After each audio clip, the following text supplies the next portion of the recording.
welcome you to Padre Okoromi channel. I must confess that it's a good day to have a barrister in our midst. He has been here before to help in analyzing the hate speech bill. There is no other person here this evening to talk more about the recent happening in the country, especially the Twitter ban. He's going to enlighten us more about the Twitter ban and what we need to know as Nigerians, both here and in diaspora. It's no other person than Barrister Martins, Ode himself. You're welcome. Thank you, Padre. So the Twitter ban, is it constitutional? What do you have to say about because I don't understand why the federal government will wake up one day and say they are banning a means of a medium where people express their fundamental human rights. What is it? Is it constitutional? Well, thank you once more for having me on your show, on your program. We appreciate being here, and it's quite timely, and I will go straight to the point. Twitter ban is actually trying to see how you can restrict and restrain citizens' right on their ability to be able to express and hold views. And the Constitution, specifically in Section 39 sub 1, guarantees Nigerians or citizens of Nigeria that they have that right, that inalienable right to express and to hold views. Twitter is actually a platform where you can express and hold views online. You know, share views with people, you tweet your posts, people can retweet them and all that. So if the Constitution actually guarantees that you can actually hold your own opinions, you can hold views, and someone is trying to stop that, that is clearly an infringement on your right as a citizen. So there's no way we should hide words, and we should actually be economical with the truth. If you ban Twitter, it's actually an infringement, and in a democratic setting, there's no need for us to say much. It is unfair. It is a breach of constitutional right, and it is appalling. Okay. So, yes. There is something you said about denying us our fundamental human right, especially the right of expression. Yes. Now, before there's a question I'm going to ask you later, but there's something I want to ask you. Like, what is the advantage of Twitter itself when it comes to in monetary value now to the Nigerian youth? What is really the monetary value that we should start talking about the Twitter ban or not Twitter ban? Well, Twitter is actually a platform. You know, Twitter is not restricted or restrained to Nigeria alone. Twitter is world over. And if tweets are going around, specifically if you have something to do or you have an idea and you are tweeting that idea, it's not restricted to Nigerian space alone. You know, the emergence of social media and the internet itself has actually made the world a global village. So there could be an idea in Nigeria that is tweeted and it's needed, maybe in the US, in the UK, wherever it is. So Twitter is a platform, as I said earlier. So if you are now stopping people from using that platform, several people have gotten jobs through Twitter. People have gotten things through Twitter. People have gotten monies. People have gotten several things through Twitter. If you ask of the testimonies, they will abound. So it's not for us to stay here and restrict ourselves to begin to limit or to define Twitter. Twitter is limitless because the online world, the online platform, it's very broad. Yes. So if you are trying to restrain people or to restrict people, it's unfair. Yes. Exactly. So now you said something that the government is infringing into our fundamental human rights. Yes. Now, it means if that is the case, there is a need for the citizen to fight. Like I was hearing some persons they are about to go and protest June 12th to protest against the ban, and also the international community too. They are also raising eyebrow towards the Nigerian government. Now, how do we go about fighting the government against this? Well, you know, basically, for us to go back to the issue, we need to examine why the Nigerian government decided to ban Twitter.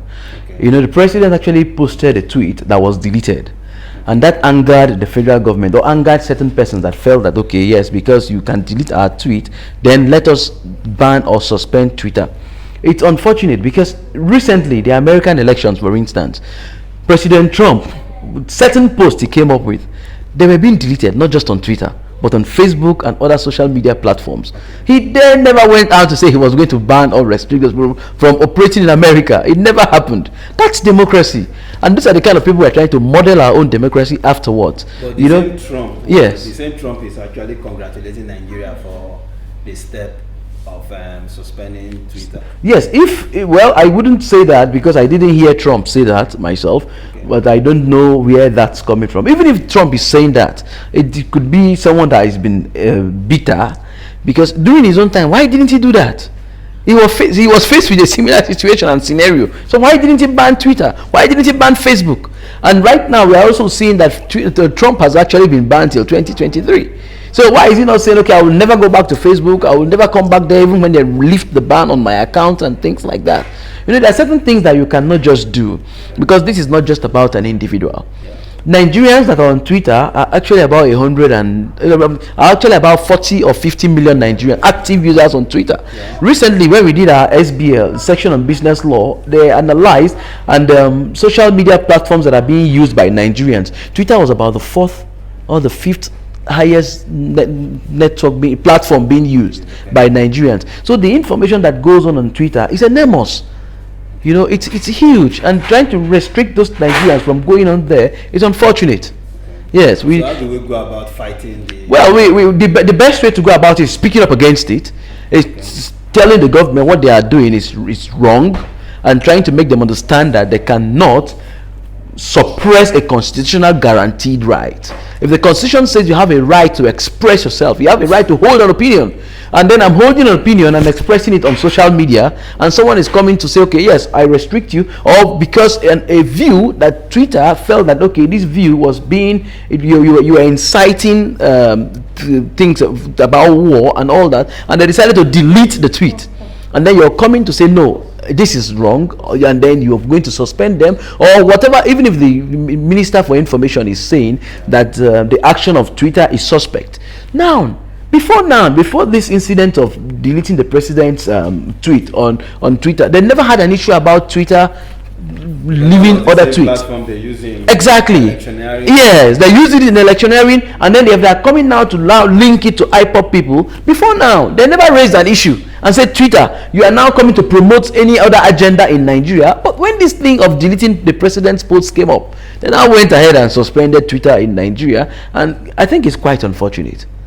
Yes. So what you're saying now is that we should keep speaking. We need to just keep speaking, and that's all we can do. We don't need to go to the court for this. Well, thank God the courts have just resumed, because they've not even sat yet. The courts were on strike for more than 8 weeks. Okay. It's unfortunate, since Easter break, courts have not sat in Nigeria. So the third arm of democracy, we have 3 arms of government. We have the executive, the legislative, and the judiciary. The judiciary has been on strike for 8 weeks. And why are they on strike for? Financial autonomy. This is a constitutional guaranteed issue as well. But some states are allowing the judiciary to have their financial autonomy, but some states are actually saying, okay, pay the money to us and then we pay to them. It doesn't make sense. These people present their budget every time to the National Assembly, and they defend it. So why should their monies be released to the governors first, and then the governors now pay them? It's unfortunate, But they have announced that the strike will be called off on Monday. Saturday, Monday is public holiday. So on Tuesday, we hope that the courts will be reopened, and then business of the court will begin. So that means we can still. Yes, and I know that definitely, if the federal government does not do anything about it, definitely Nigerians will go to court. They will challenge the action of the president, and they will go to court to challenge it. So yes. How has the ban of Twitter impacted Nigerians? Well, the ban of Twitter has actually exposed the government, to show that the government is non-tolerant to people criticizing them, because if the government actually wants everybody to think the way they think, and you think differently, they want to either suppress you or do one thing or the other to stop you from criticizing them. It's unfortunate. So it has actually exposed the government at the federal level, showing that they are intolerant with criticism. They don't want Nigerians to criticize them. They want Nigerians to be in agreement with everything they are doing. So that's just the basic thing I will say. Okay. Yes. I would like you to advise the federal government now, especially this aspect they are taking towards the Twitter ban. Well, I will honestly would love to advise the government that should lift such ban. We are struggling. Our nation is in a very, very challenging time. We are in a very turbulent time. We have agitations. We have issues we are facing: insecurity. We have things banditry. We have things kidnapping. We have things Boko Haram. We have things people wanting to get secession from Nigeria and all that. So this is a time for us to express love. This is a time for us to accommodate each other. This is a time for us to draw each other close and make us understand that the state called Nigeria is not a failing state. So, but to restrict people or to feel that you want to force people by force, it will be most unfair at this time to do. So the government should rethink on this Twitter ban, and in fact, they should lift the ban as soon as possible. So I must confess that it has been a great time. Yes. Having Barrister Martin Ode with us, especially as he explained to us the Twitter ban by the federal government and the procedure we have to take as citizens to see that this attitude of the government is stopped. Thank you very much for coming on. Thank you. I hope that when else we invite you, especially when it comes to political issues like this, yes, that's bordering our country, you'll be available to help us out. It's always a pleasure. Thank you very much. Thank you very much. It's always a pleasure. I must confess that it has been a very nice one. And if you have enjoyed this period, do not forget to subscribe to my YouTube channel, Padre Koromi channel. Thank you.